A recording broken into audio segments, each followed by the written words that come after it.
Welcome to the very first episode of the Endometriosis Sister podcast. I'm Ivana and I'm so excited to finally be here with you. This podcast is a space where we'll share real stories, raise awareness, and support each other through the journey of living with endometriosis. For our very first episode, I wanted to bring together some incredible women who are a part of this movement. Today with us is Anna. Hi everyone. All the women who are a part of this movement have been through their own journey, and today we'll introduce ourselves, share our stories, and talk about why sisterhood and community matter so much when you're dealing with endometriosis. For those who don't know, Endometriosis Sisters started as a movement to create support and awareness for women living with this condition, and our mission is to let every woman know that she's not alone, to amplify our voices, and to push for better understanding and care. Now, first, we're going to tell a little bit about ourselves. I am Ivana. I am the founder of Endometriosis Sisters, and I am currently living in Italy. And I have been diagnosed with endometriosis in November 2024 after years of pain, which was undiagnosed, and I was mostly diagnosed with IBS or just imaginary pain. And for me, one of the hardest part was feeling heard by doctors because they kept telling me that I'm just imagining the pain, there's nothing wrong with me. But yes, once I got diagnosed with endometriosis, they couldn't really do much else. And I just felt alone and I realized something needs to be done. So I started Endometriosis Sisters. Anna, can you introduce yourself? Tell us a little bit about your endometriosis journey. Yes, so my name is Anna and I'm from Greece. So I was diagnosed with endometriosis in May this year. I've always had pain and many other symptoms like bloating, or as we like to call it, endo belly, excruciating period pains and heavy bleeding. From the age of 17, I had no choice but to go on the pill. I'm now 24, so I've been on the pill for 7 years. I never knew what endometriosis even was because no doctors or gynecologists gave me a choice that it could be that. And the only choice I was given was to be put on the pill. I never questioned my own pain because they made me believe that it was normal. But this past year, my pain has got so much worse and my symptoms have also increased a lot. After having so many tests done and everything coming back as normal, I started questioning it if it was all in my head. And one day I came across a video on TikTok about endometriosis, and I just started Googling and I realized that every single symptom of this disease I had, so I just knew then that I had endometriosis. I then scheduled an appointment in England for a test called endo that came back positive, and then I went ahead on the 12th of September of this year for a laparoscopy, which confirmed that I have endometriosis. My appendix were inflamed from the disease and I had a stone, so therefore I had to have my appendix removed. I also had a few cysts and some white lesions. I think that one of the hardest parts with endometriosis is that you don't know when you're going to be in pain, so it makes it very difficult to plan things. So if you go to work or dealing with the pain is very difficult. If you want to go out with friends or with your family, you have to plan things ahead, or when you're on your period, you have to plan things around your period because that's when the pain is at its worst. Also, for me, one of my biggest struggles is eating out because so many foods affect my bowel from the endometriosis. So I have to be on a very strict diet. And if you're out eating, or if I'm out eating, then I have to be very cautious of what I eat because Otherwise, I'll be running straight to the toilet, which obviously isn't very nice and something that doesn't make me feel very comfortable.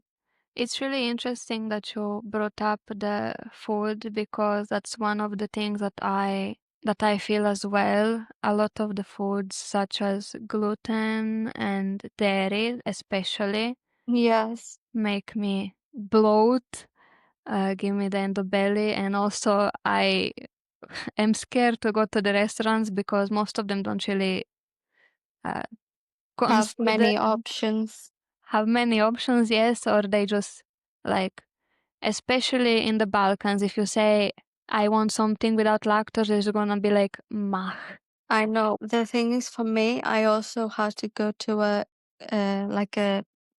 gastro doctor for my bowel because I was also told that I had IBS, but obviously that wasn't the case because there are times where I can eat something and I'll be completely fine, or other times around my period where I'll eat something and it will really affect my bowel. And obviously that's connected to endometriosis. But did you realize that some certain foods get you hurting? Like for me, an example, I have of course dairy and gluten, but also some vegetables that bloat, such as beans, peas, eggplant. Yeah, I have the same issue as you. So I can't have like broccoli, cauliflower, beans, peas, dairy, mostly milk, and also gluten and chili foods also.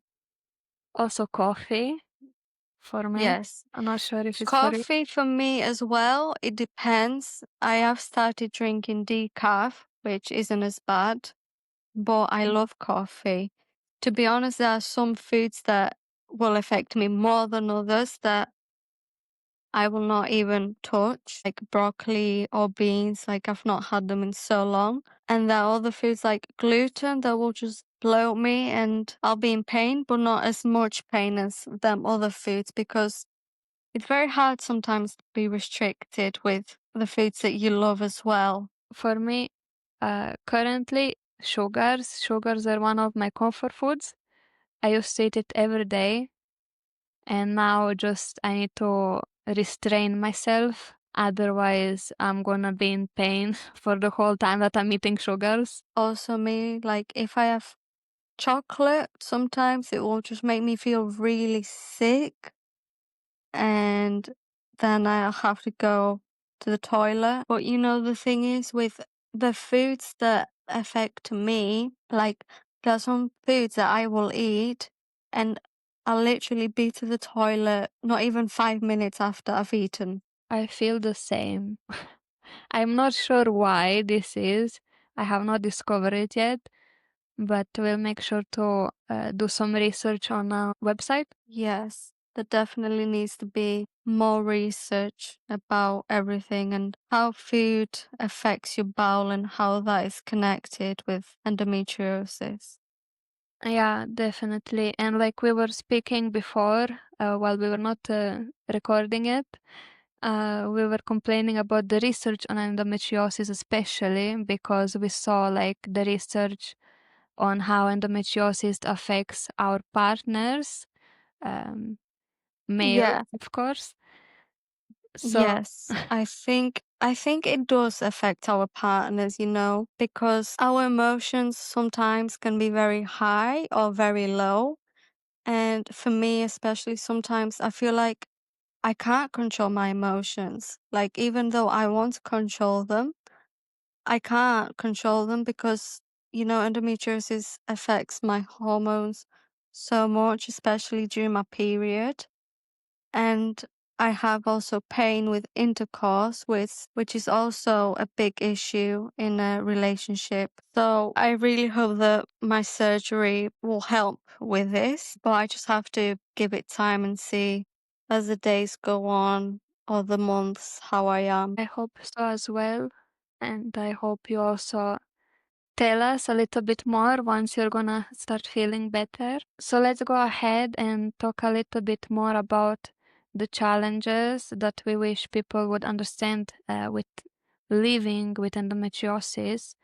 Like we were talking about foods and people in the restaurant not really understanding us. Did you see any other people in your life who could not really understand what you're going through, and how did you deal with that situation? Yes, so for me, I feel like because I've had pain for so long, some of my family members were like, it's in your head, it's just IBS, because obviously that's what I was told by the doctors. So that's what made my family members also believe. And I think another challenge also is, sometimes when you're in pain, you just want to stay in bed all day and you can't go out and have fun with your friends, or you can't plan things, or sometimes if you have planned something then you have to cancel it because you don't really have another choice because you'll just Yeah. be in pain all day. Also, I think it's very hard speaking with people that aren't going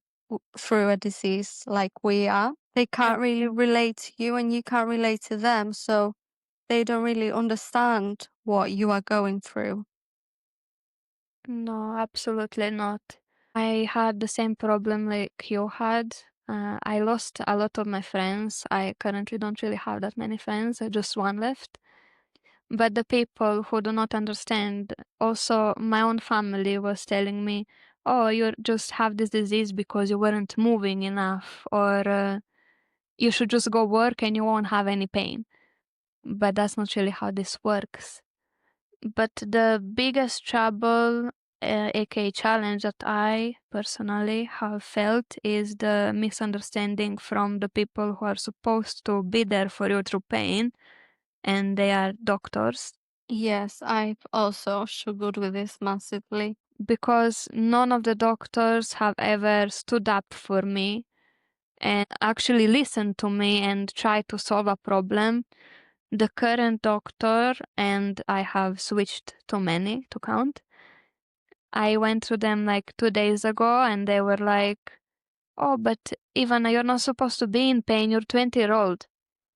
And my whole point of going to her was like, trying to find some new medication that is going to make me feel better. I told her like paracetamol is not working, ibuprofen is not working.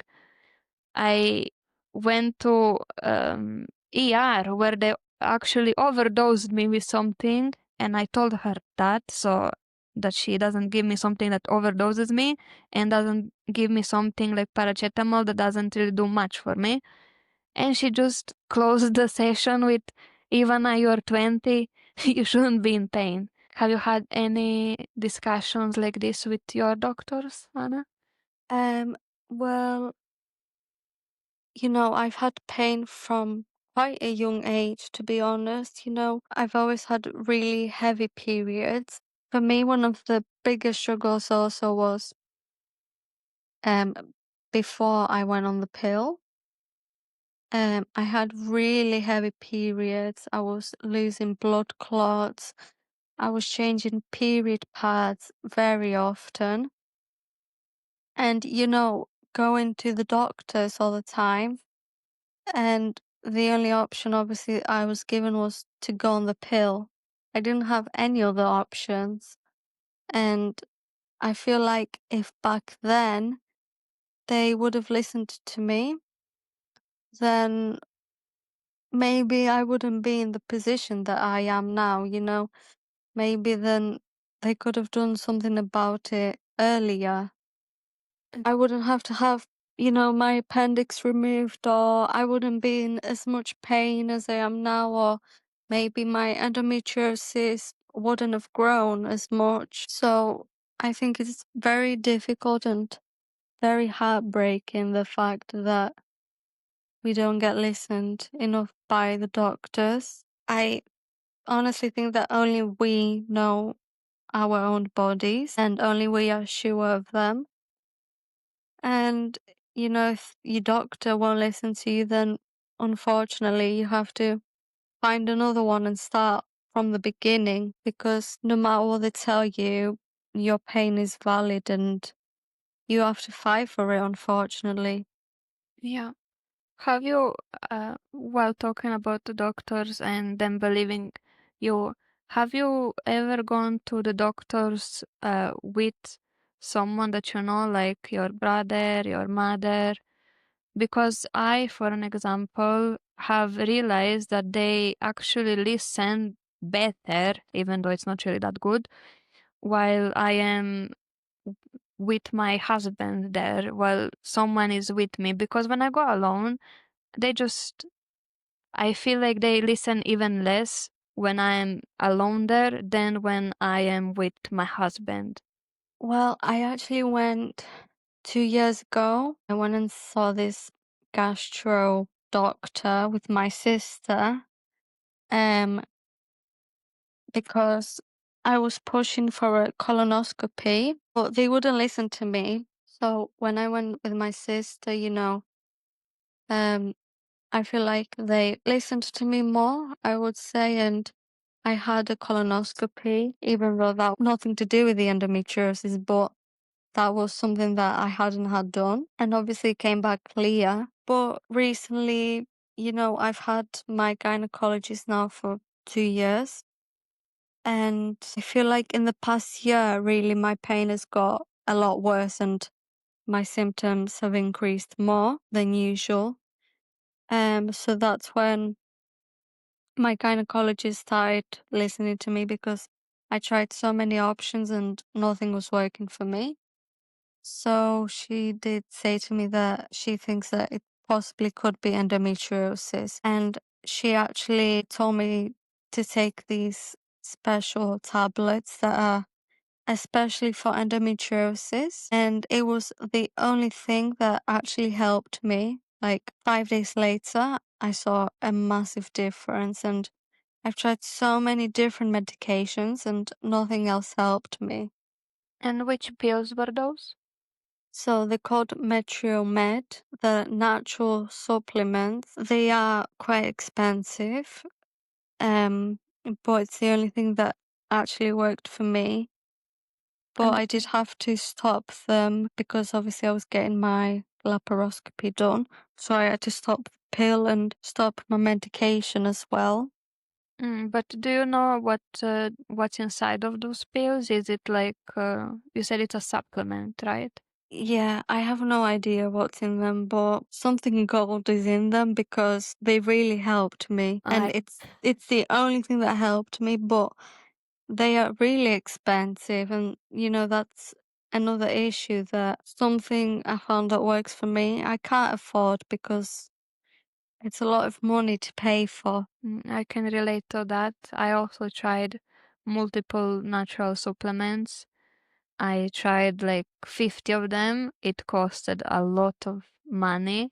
Just one like session of 3 months costed like 200 euros, and it's so expensive to try something with endometriosis, especially if they cannot prescribe it to you so that you try it out for free. Like, Yeah, exactly.